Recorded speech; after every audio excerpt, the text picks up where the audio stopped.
La foi nous est donnée comme un don de Dieu, mais nous devons la libérer. Et nous devons la libérer en prenant des mesures inspirées de Dieu, en priant des prières inspirées de Dieu et en disant des choses qui s'accordent avec la parole de Dieu.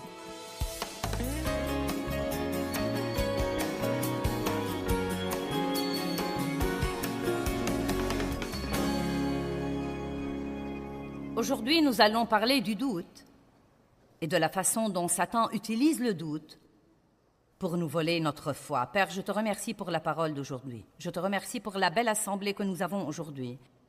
Et je prie que la parole influe sur leur vie au nom de Jésus. Dieu nous a donné une armure et il nous dit de la revêtir. L'armure est destinée à nous protéger de l'ennemi. Elle sert à ça, mais elle ne vous servira à rien si vous ne la revêtez pas. Cette armure a beaucoup de pièces différentes, mais je vais vous parler d'une seule pièce ce matin, et c'est le bouclier de la foi.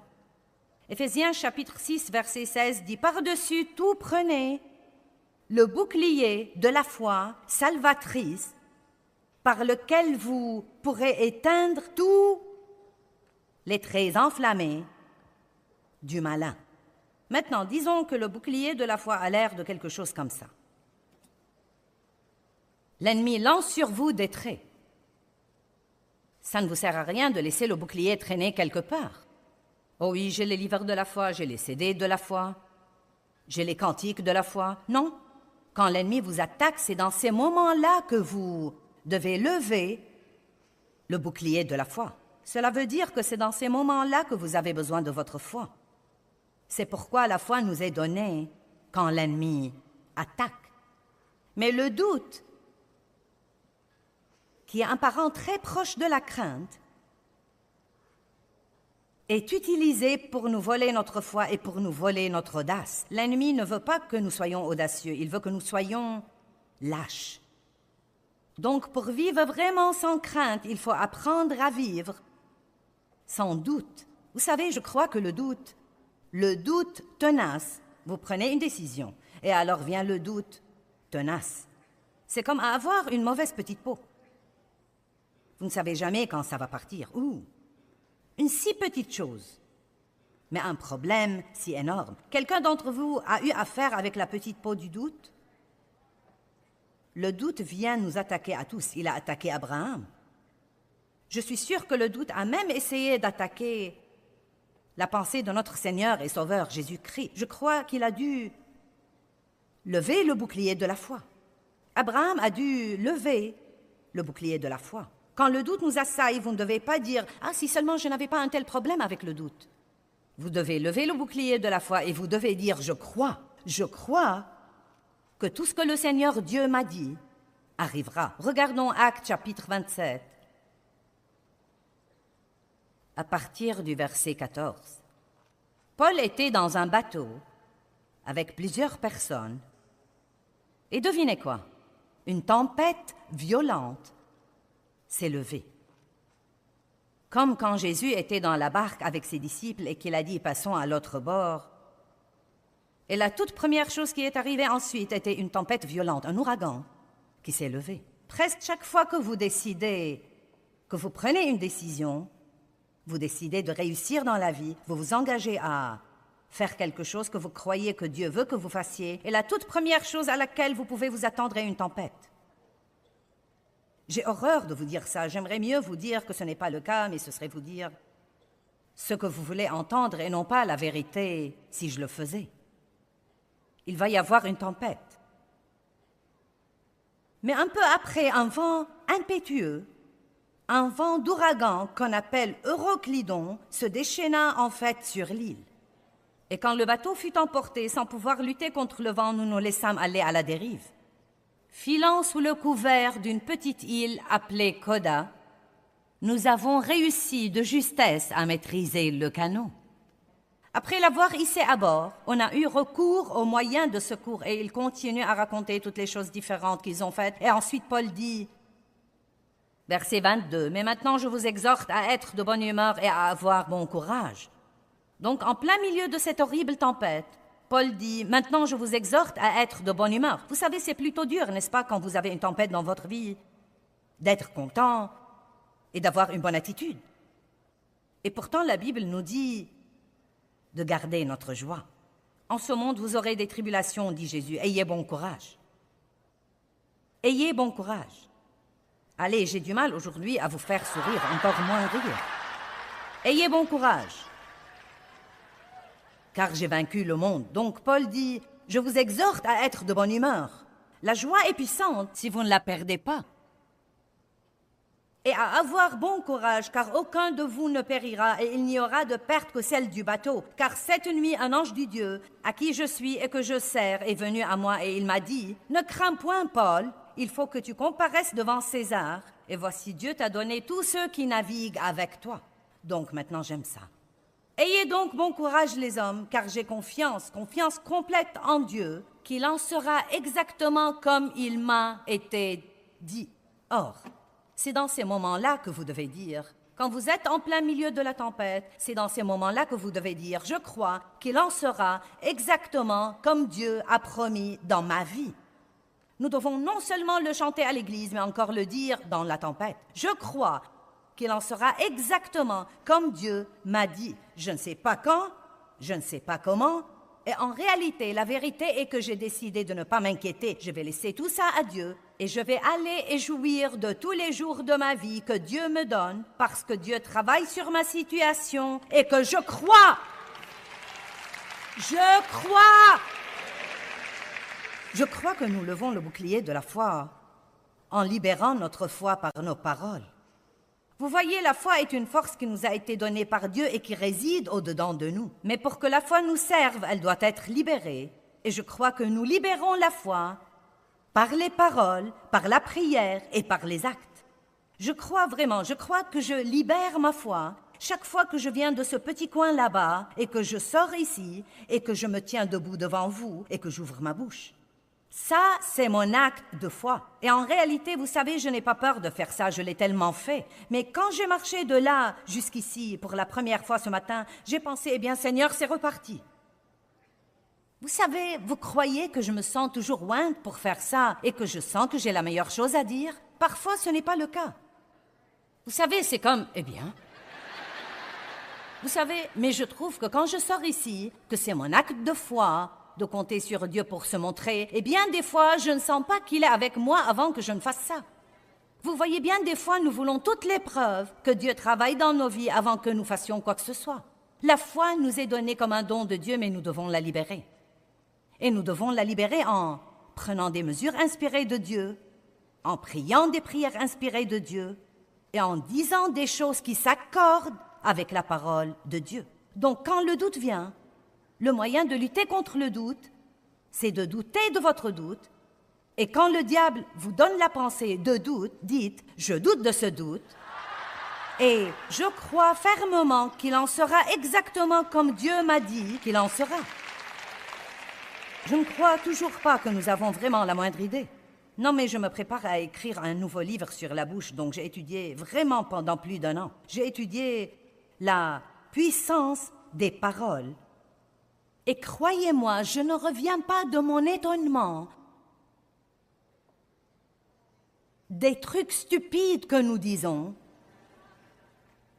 et des bons trucs que nous pourrions dire et que nous ne disons pas et qui pourraient libérer des bénédictions incroyables dans nos vies. Je crois en fait que vous pouvez vraiment chasser le doute en disant simplement, je crois qu'il en sera exactement comme Dieu m'a promis. Et peu importe si vous devez le dire 25 fois avant que le diable ne se taise, continuez à le dire et épuisez-le.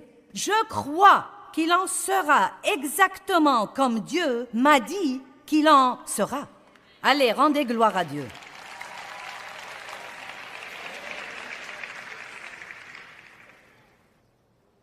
Romains 4, verset 18.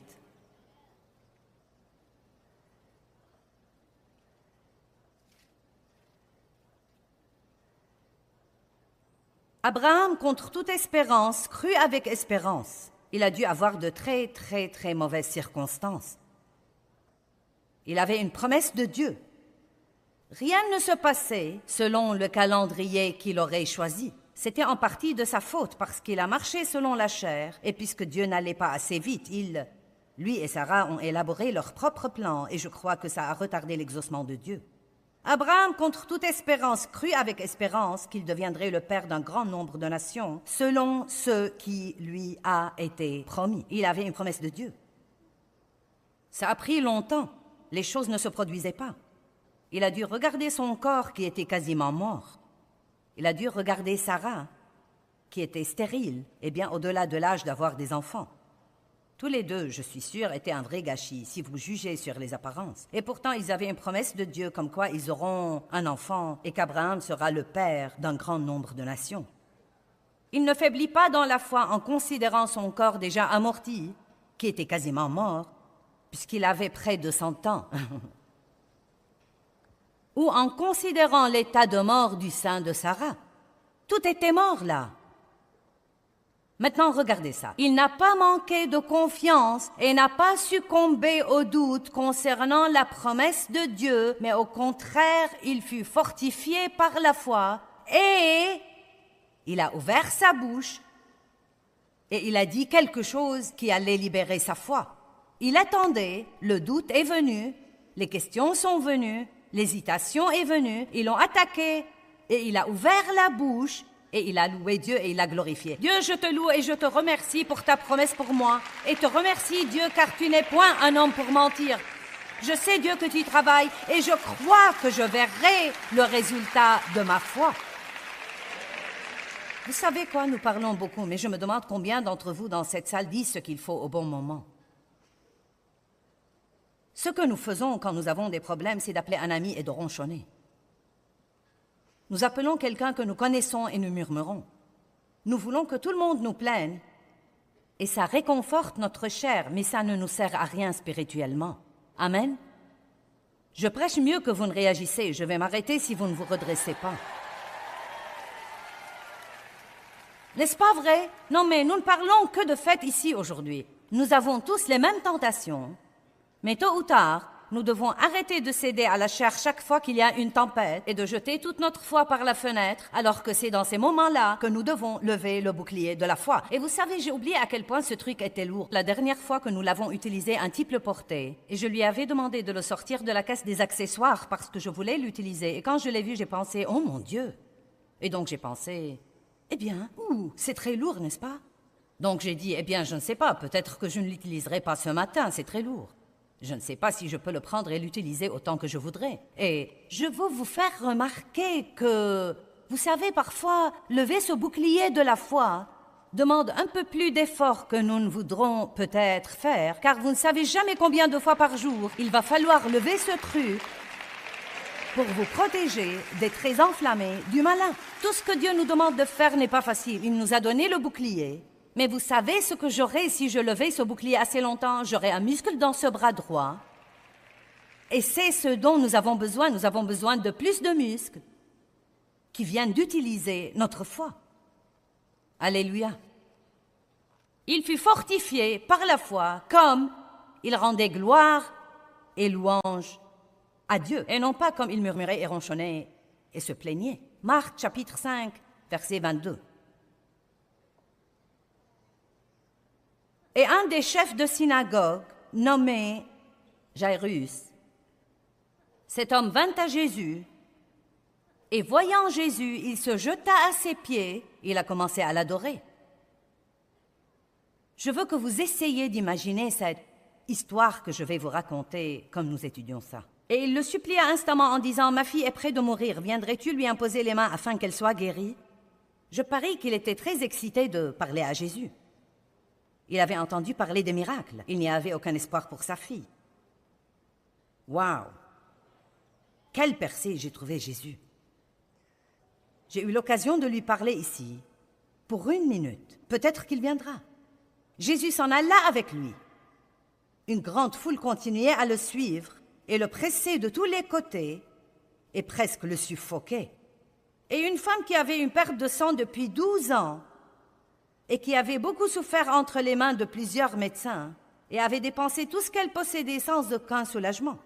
Ayant entendu parler de Jésus, et donc elle vint dans la foule par derrière et toucha son vêtement, car elle n'arrêtait pas de dire, oh j'aime ça, car elle n'arrêtait pas de dire, Elle n'arrêtait pas de dire: si j'arrive à toucher au moins ses vêtements, je sais que je serai guérie. Je me demande pourquoi la femme n'arrêtait pas de dire ça, parce que je suis sûre qu'il y avait un certain démon envoyé pour lui mettre des mensonges dans la tête. Tu n'arriveras pas à lui parler, et même si tu y arrives, il ne va rien faire pour toi. Aussi grands que soient tes efforts, tu as ces pertes de sang depuis 12 ans, tu as vu tous les médecins, et rien ne va changer. Mais elle a continué à lutter contre ce doute en disant: je crois que si j'arrive à toucher au moins ses vêtements, je serai vraiment guérie. Combien d'entre vous comprennent ce que j'essaye de vous dire?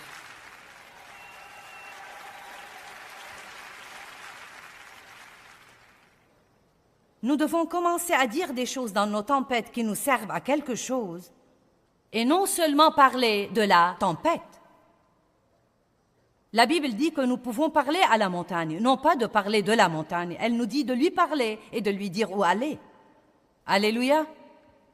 Vous avez une puissance dans votre bouche. La mort et la vie sont au pouvoir de votre langue. Avoir l'air bigot dans l'Église est une chose. Être tout seul quand tout l'enfer vient contre vous en est une autre. C'est dans ces moments-là que vous devez prononcer la parole et la prononcer à haute voix.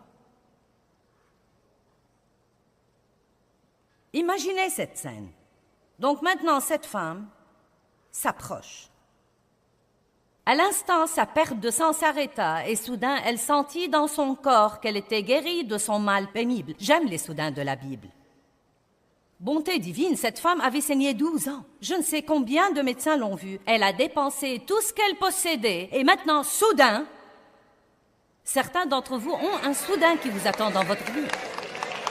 Ça fait 12 ans, 15 ans ou 20 ans, mais si vous continuez à dire, je crois Dieu, je crois qu'il en sera exactement comme Dieu m'a promis, je crois Dieu, vous aurez un soudain et peut-être même aujourd'hui. Et beaucoup d'entre vous qui nous regardent à la télé en ce moment, ou sur votre ordinateur, ou partout où que vous soyez, je veux que vous ayez bon courage aujourd'hui, car Dieu connaît votre besoin, il connaît votre nom, il entend vos prières, et il y a un soudain qui vous attend aussi. Mais ne renoncez pas et n'abandonnez pas, parce que Dieu est fidèle. Dieu est fidèle. Amen. Et aussitôt Jésus connut en lui-même qu'une force était sortie de lui. Il a senti la foi retirer une force de lui. N'est-ce pas merveilleux? Il ne savait même pas encore que la femme était là. Elle ne lui avait même pas demandé quoi que ce soit, mais sa foi, juste sa foi, a retiré cette force de lui et l'a guéri.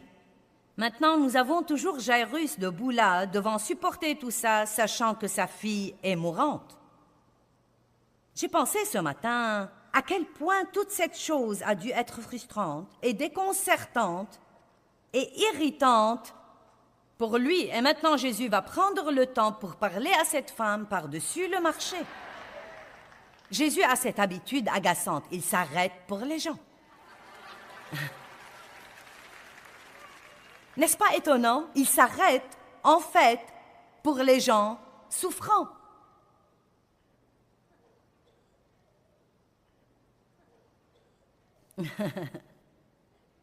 Donc Jésus connut en lui-même qu'une force était sortie de lui. Maintenant, verset 31. Ses disciples continuaient à lui dire: tu vois la foule qui te presse et tu dis: qui m'a touché? Tout le monde t'a touché. Eh bien, vous voyez beaucoup de gens le toucher, mais elle était celle qui l'a touché par sa foi. Et il regardait autour de lui pour voir celle qui avait fait cela. Il ne savait toujours pas qui était la femme. La femme, sachant ce qui s'était passé en elle, alarmée et effrayée et tremblante, vint se jeter à ses pieds et lui dit toute la vérité. Mais Jésus lui dit: ma fille, ta foi venant de Dieu t'a guérie.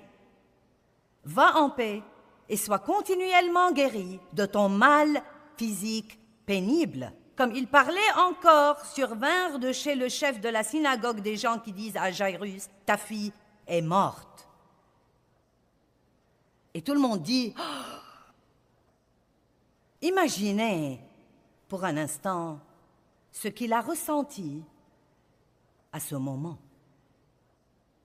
Eh bien, Jésus, si tu ne lui avais pas parlé, elle est malade depuis 12 ans, elle aurait pu attendre encore un peu. Non, mais vous croyez que ces gens n'ont pas pensé comme ça? Ils étaient des gens comme nous. Tous ces gens dont nous lisons dans la Bible, ils n'étaient pas une autre catégorie d'êtres humains. Ils étaient juste comme nous. Ils avaient des pensées et des sentiments. La Bible dit même qu'Élie avait une constitution comme la nôtre. Pensez à ce scénario. C'est trop tard. Elle est morte. Pourquoi importuner le maître davantage? Maintenant, le verset 36 dépasse la mesure. Entendant ces paroles, mais les ignorant,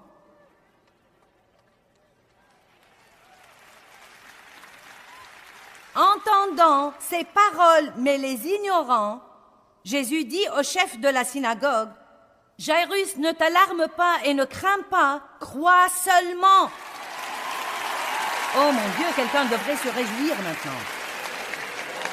Entendant ces paroles, mais les ignorant. Maintenant, vous savez, parfois nous devons juste dire, « Diable, je t'entends, mais je ne te prête aucune attention. »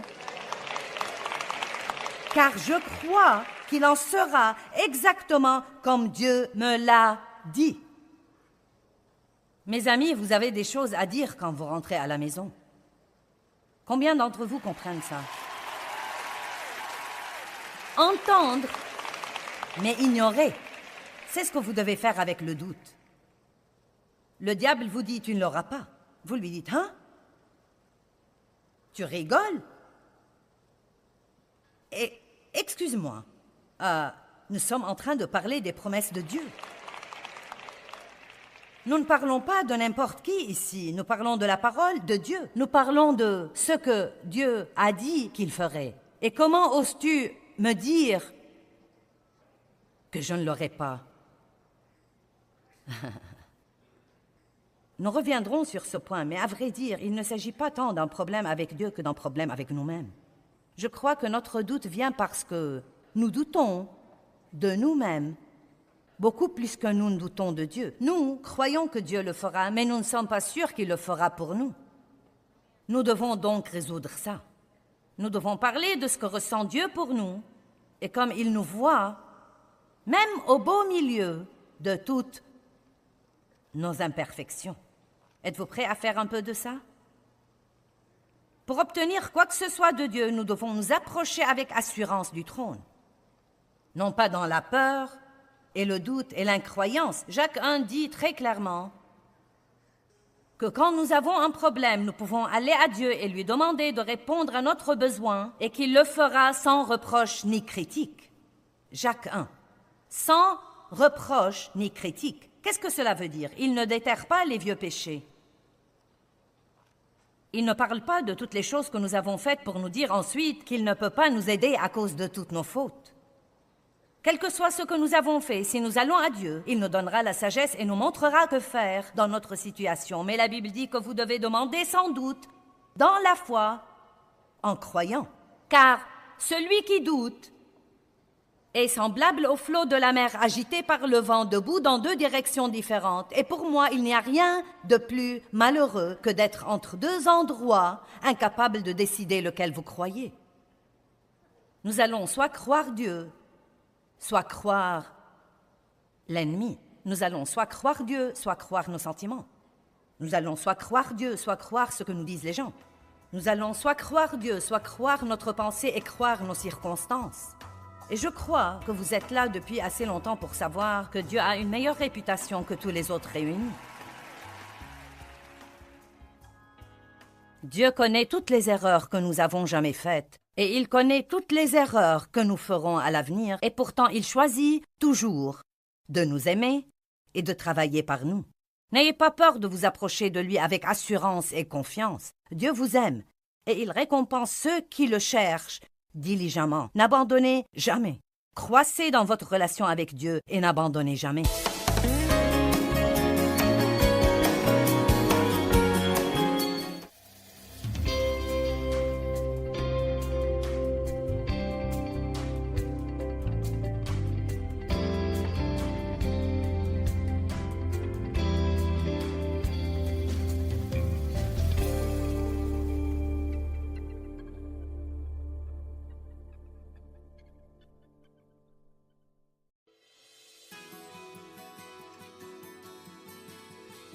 Mais croyez-moi, si vous aimez Dieu, aussi nombreuses que soient vos erreurs ou combien vous échouez, il vous retrouvera et vous remettra sur la bonne voie.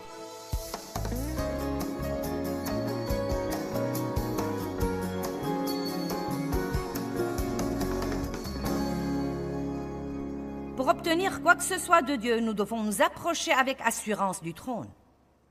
Non pas dans la peur et le doute et l'incroyance. Jacques 1 dit très clairement que quand nous avons un problème, nous pouvons aller à Dieu et lui demander de répondre à notre besoin et qu'il le fera sans reproche ni critique. Jacques 1. Sans reproche ni critique. Qu'est-ce que cela veut dire? Il ne déterre pas les vieux péchés. Il ne parle pas de toutes les choses que nous avons faites pour nous dire ensuite qu'il ne peut pas nous aider à cause de toutes nos fautes. Quel que soit ce que nous avons fait, si nous allons à Dieu, il nous donnera la sagesse et nous montrera que faire dans notre situation. Mais la Bible dit que vous devez demander sans doute, dans la foi, en croyant. Car celui qui doute est semblable au flot de la mer agité par le vent debout dans deux directions différentes. Et pour moi, il n'y a rien de plus malheureux que d'être entre deux endroits, incapable de décider lequel vous croyez. Hébreux 4, verset... nous allons commencer par le verset 14. Ainsi, puisque nous avons un grand souverain, sacrificateur qui a traversé les cieux, tenons ferme notre confession de la foi en lui. Tenons ferme notre confession de la foi en lui. Que les rachetés du Seigneur le disent. Car nous n'avons pas un souverain sacrificateur qui ne puisse comprendre ou sympathiser ou sentir nos faiblesses, nos infirmités et notre sujétion aux assauts de la tentation. Je suis si reconnaissante d'avoir un grand prêtre qui me comprenne.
Je suis si contente qu'ils comprennent mes faiblesses et mes fragilités et mes échecs.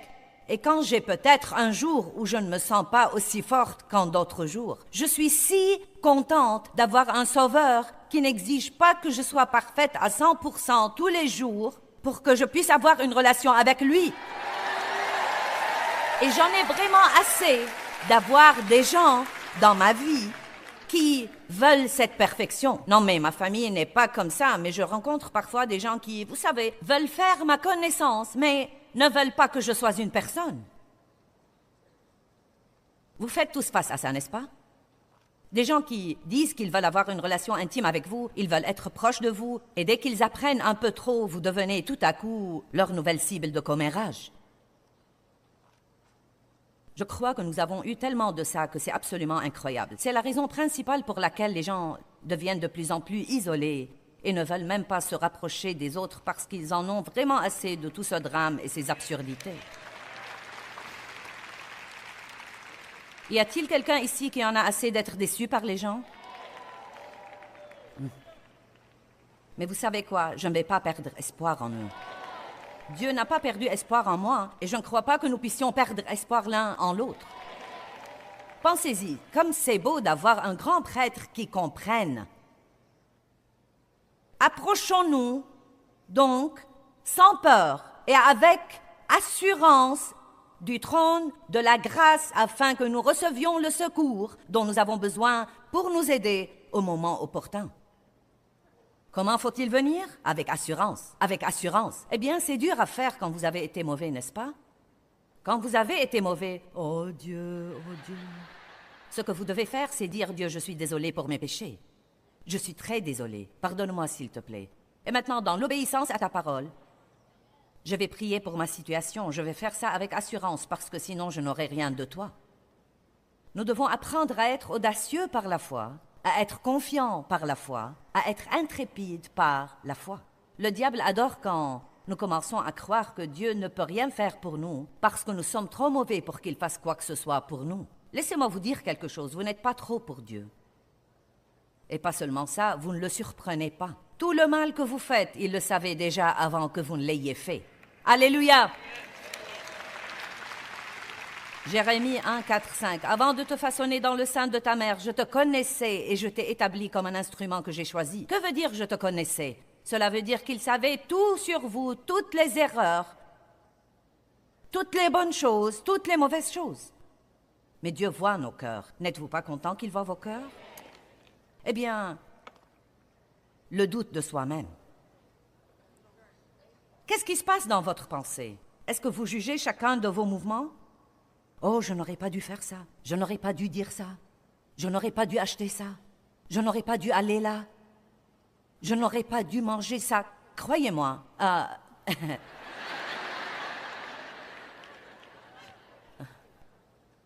Nous devons arrêter de faire les choses que nous savons pendant que nous les faisons que nous allons les regretter.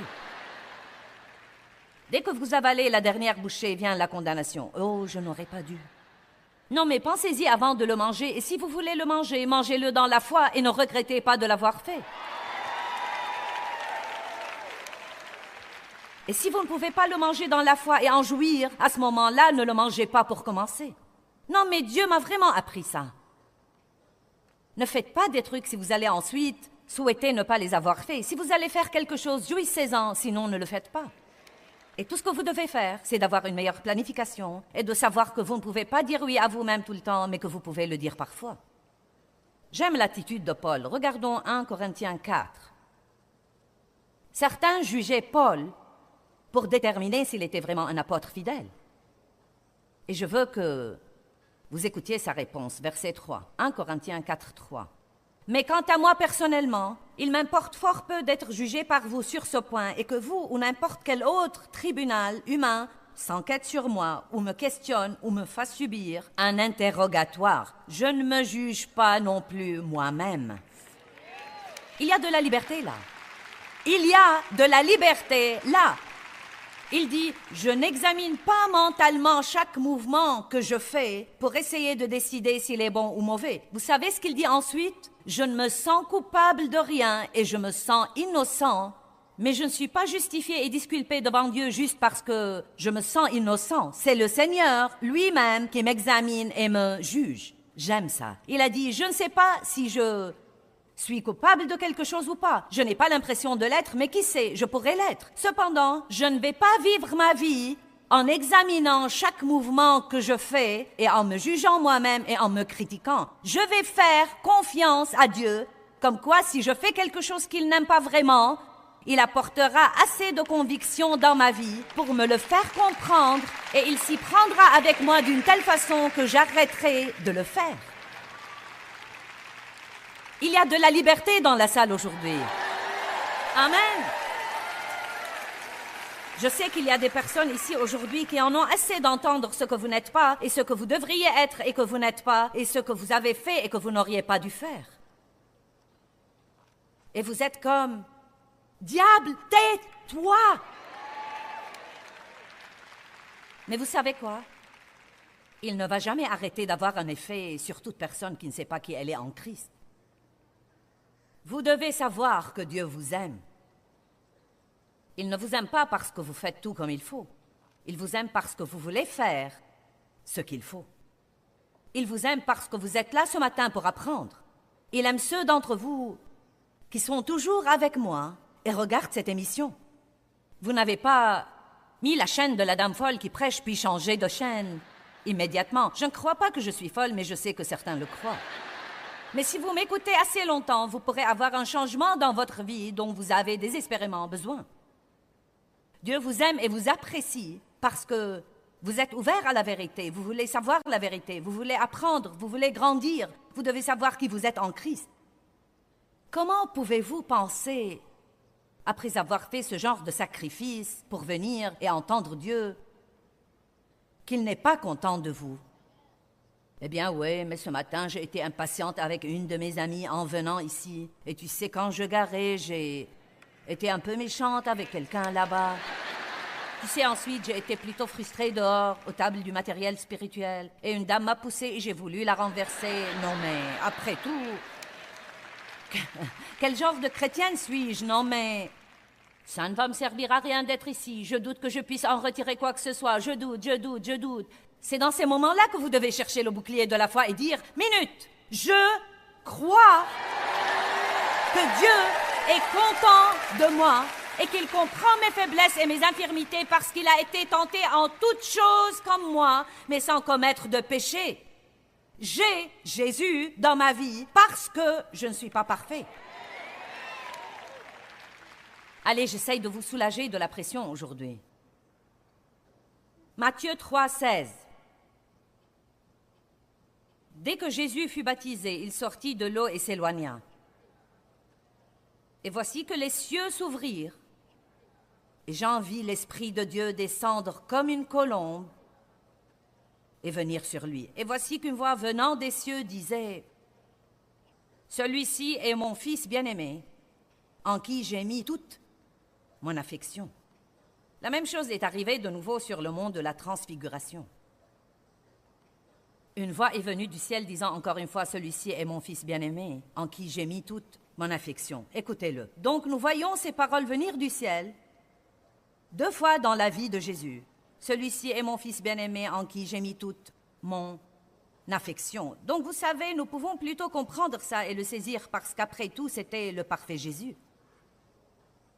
Mais je peux vous dire que si lui avait besoin d'entendre ça, si lui avait besoin d'entendre ça pour la confiance et l'affirmation, combien plus avons-nous besoin d'entendre ça pour la confiance et l'affirmation? Et si Jésus, en fait, avait dit « Oh non, non, non. » Allez, je vous défie de vous regarder dans le miroir tous les matins et de dire « Dieu vit dans cette tenue vestimentaire.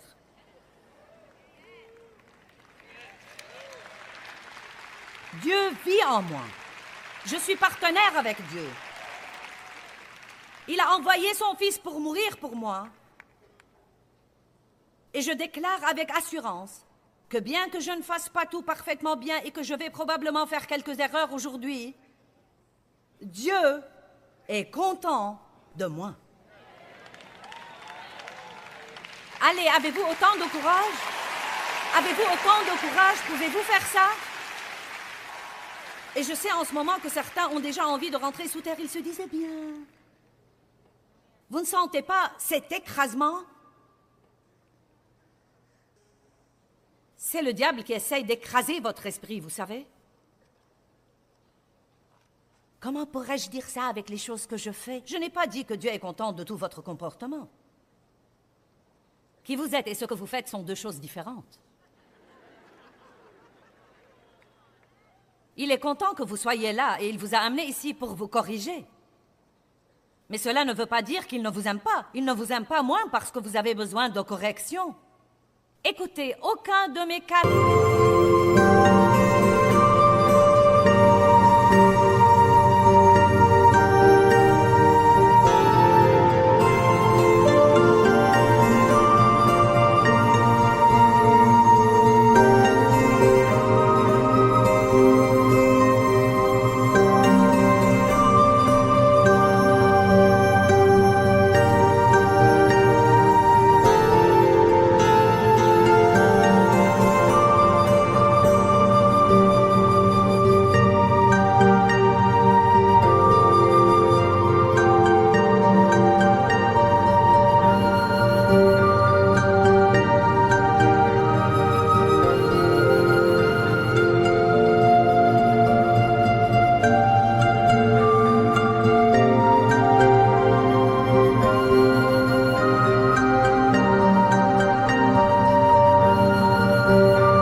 Enfant ne fait tout exactement comme je voudrais que ce soit fait.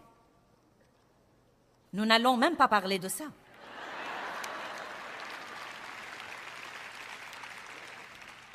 Mais croyez-moi, non seulement j'aime mes enfants, je suis amoureuse de mes enfants. Non, mais j'aime mes enfants, j'aime passer du temps avec mes enfants. Ils sont tous différents, ils sont tous uniques, et j'aime vraiment chacun de mes enfants. Je les aime. Et tout le monde ferait mieux de ne pas essayer de me dire ce qui ne va pas chez mes enfants, parce que l'éducation de mes enfants me regarde et ne regarde personne d'autre. Et c'est exactement ce que ressent Dieu quand le diable vient et essaye de jeter un tas de condamnations sur vous. Et vous devez commencer à dire, diable, au cas où tu n'as pas remarqué, ça ne te regarde pas.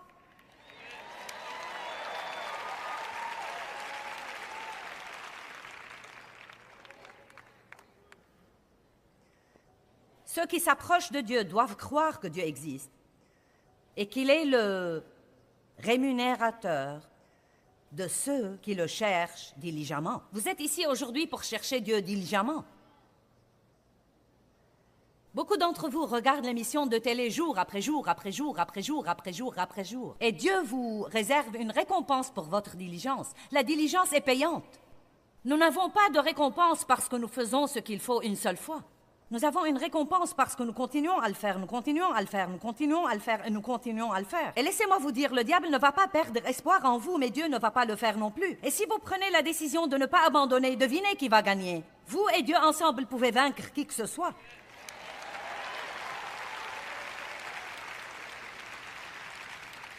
Maintenant, voici un autre point important, je crois. Les gens ont une tendance à douter qu'ils peuvent entendre de Dieu. Eh bien, je ne sais pas. Je ne sais pas, j'ai cru entendre de Dieu une fois, et bon sang, je me suis rendu ridicule, donc... Je ne sais pas si ça va marcher pour moi. Entendre de Dieu n'est pas comme entendre d'une personne. Quand nous disons entendre de Dieu, nous ne parlons pas d'entendre des voix. Entendre de Dieu est en grande partie un savoir que vous avez au-dedans de vous, sur ce que vous devriez ou ne devriez pas faire. Votre cœur est en paix ou pas. On appelle ça la voix de la conscience, les chuchotements de Dieu. Et nous les avons tous. Nous les avons tous. Beaucoup de personnes n'ont pas assez de confiance pour savoir comment les entendre. Les gens m'interrogent beaucoup au sujet de l'appel sur ma vie et comment as-tu su que Dieu t'appelait? Eh bien, vous savez, je ne suis Toujours pas sûre que je le savais à 100%, mais j'étais assez courageuse pour faire un pas de foi et essayer. Et je ne suis pas sûre que nous savons jamais à 100% que nous entendons de Dieu avant de prendre ce pas de foi pour savoir. Je dis toujours, fais un pas et tu sauras.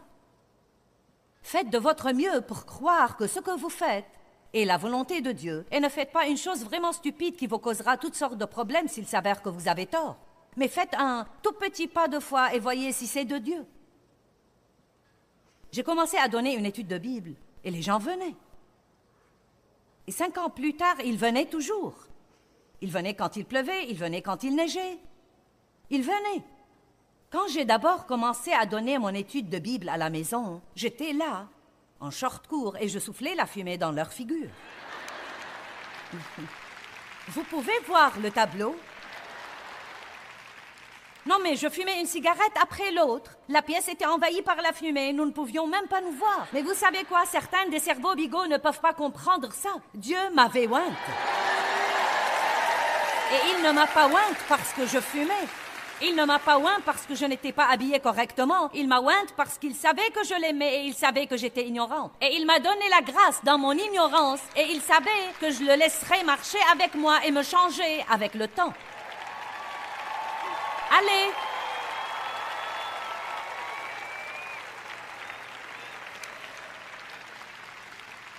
Et au bout d'un certain temps, Dave m'a dit, « Je crois que tu devrais porter autre chose quand tu enseignes ça. » Je faisais ça par ignorance. Par ignorance. Et je fumais depuis l'âge de 9 ans et donc, vous savez, je ne voulais pas arrêter. À l'église où j'étais à l'époque, beaucoup de gens fumaient. Ce n'était donc pas si rare que ça. Mais j'ai commencé comme ça. J'ai fait un pas de foi et j'ai commencé à donner une étude de Bible. Et malgré moi, ça a marché. Pas grâce à moi, mais malgré moi, ça a marché. Car croyez-moi, Dieu peut oindre un âne s'il le veut. Il a utilisé un âne pour parler à un prophète. Il peut vous utiliser et il peut m'utiliser. Mais ce ne sera pas parce que nous sommes parfaits, mais parce qu'il est parfait. Allez, que quelqu'un rende gloire à Dieu. Notre Dieu est un Dieu merveilleux. Je veux que vous commenciez à dire environ 25 fois par jour « J'entends de Dieu ». Je suis menée par le Saint-Esprit et j'entends de Dieu. Savez-vous que je dis ça tous les jours et je crois que j'entends de Dieu depuis bien des années, mais je ne crois pas que j'entends parfaitement. Et je ne veux pas que le diable me vole ma foi sur ce plan parce que je dois entendre de Dieu. Je dois être menée par l'Esprit. Je dois entendre la voix de ma conscience. Je dois entendre les chuchotements de Dieu. Et Dieu veut que nous ayons tous ce genre de relation avec lui. Ce n'est pas seulement pour quelques privilégiés qui ont une sorte de téléphone rouge avec le ciel. Le Saint-Esprit demeure au-dedans de vous et il vous mènera par des encouragements, par des incitations, par des conseils, par la parole de Dieu. Dieu vous mènera. Mais je ne crois pas que vous le saurez pour sûr jusqu'à ce que vous...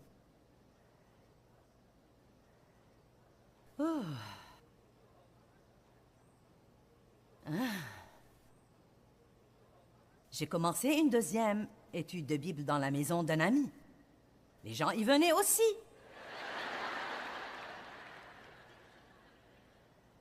Puis j'ai travaillé dans une église à Saint-Louis. C'était une très petite église, environ 30 personnes. Et j'ai commencé une étude de Bible hebdomadaire pour les femmes. Et la première semaine, 115 personnes sont venues. 5 ans plus tard, le nombre a grandi pour atteindre plus de 400 femmes par semaine qui venaient à mon étude de Bible. Ensuite, Dieu m'a dit, « Ta mission est finie ici. Je veux que tu fasses un pas de foi et que tu ailles au nord, sud, est et ouest. » Eh bien, personne ne me connaissait. Non, mais c'était comme... Mais ensuite, tout au long d'un an, Dieu, par beaucoup de choses que je n'ai pas le temps de raconter, m'a fait savoir que je devais soit le faire, soit être malheureuse pour le reste de ma vie. Donc j'ai finalement fait le pas, j'ai quitté mon travail stable. Je suis partie vers le nord, le sud, l'est et l'ouest. Or, je vivais à Saint-Louis, donc je suis allée vers le nord de Saint-Louis et l'est de Saint-Louis et l'ouest de Saint-Louis. Une fois par mois, j'avais une réunion au nord de Saint-Louis, une fois par mois au sud, une fois par semaine à l'ouest. Une fois enfantine, tu m'as dit d'aller vers le nord, le sud, l'est et l'ouest, et j'ai fait ça. Et peu de temps après, j'étais assez connue que j'ai pu aller à Chicago, Kansas City, à de petits endroits ici et à de petits endroits là. Messieurs, dames, je fais ça depuis 35 ans déjà. On ne réalise pas ses rêves de jour au lendemain. J'ai pris des millions de petits pas de foi et parfois je disais « Oups !»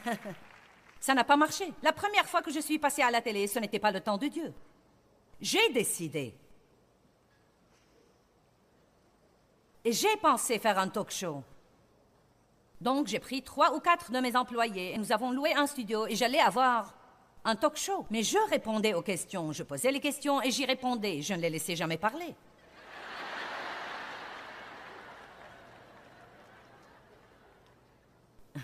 Je n'ai reçu qu'une seule lettre pendant 6 mois. Mes chers, croyez-moi, si ce n'est pas de Dieu, ce n'est pas de Dieu. Mais si c'est de Dieu, c'est de Dieu. Et quand Dieu oint quelque chose, aucun diable dans l'enfer et aucune personne sur terre ne pourront vous retenir. Vous pouvez entendre de Dieu et être mené par l'Esprit, mais vous ne devez pas avoir peur de faire des erreurs. Voyez, si vous faites une erreur, ce n'est pas la fin du monde. Dites, eh bien, j'ai fait une erreur. Dieu n'a pas arrêté de m'aimer. J'ai fait une erreur. Je crois que le seul moyen d'apprendre vraiment à être mené par l'Esprit, c'est de faire un pas de foi pour savoir. Oups, ce n'était pas juste, je ne le ferai pas de nouveau. Eh bien, bien. Ça marche. Bien, très bien, ouais. C'est bon, c'est cool. À peine le temps de vous sentir à l'aise et vous croyez que tout va bien et Dieu vous dit... Et vous pensez, encore, je ne veux pas passer par ça de nouveau. Et vous avez le cœur qui bat, la nervosité, vous êtes effrayé, vous ne savez pas. Et si ce n'est pas de moi, et si ce n'est pas de moi. Mais vous dites finalement bien. Très bien. Ah, le Seigneur soit loué. C'est comme ça que je suis arrivée de là où j'étais, quand j'avais 36 ans, à là où je suis aujourd'hui. Un pas à la fois. J'ai fait beaucoup d'erreurs en cours de route, mais croyez-moi, si vous aimez Dieu, aussi nombreuses que soient vos erreurs, ou combien vous échouez, il vous retrouvera et vous remettra sur la bonne voie. Allez, rendez gloire à Dieu ce matin. Dieu connaît toutes les erreurs que nous avons jamais faites, et il connaît toutes les erreurs que nous ferons à l'avenir, et pourtant il choisit toujours de nous aimer et de travailler par nous. N'ayez pas peur de vous approcher de lui avec assurance et confiance. Dieu vous aime et il récompense ceux qui le cherchent diligemment. N'abandonnez jamais. Croissez dans votre relation avec Dieu et n'abandonnez jamais.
khắp phương trời vẫn nhớ tới quê hương. Người về đây thăm làng Trù quê mẹ và làng Sen quê cha, xúc động bồi hồi người rơi giọt lệ thương mái nhà cháy.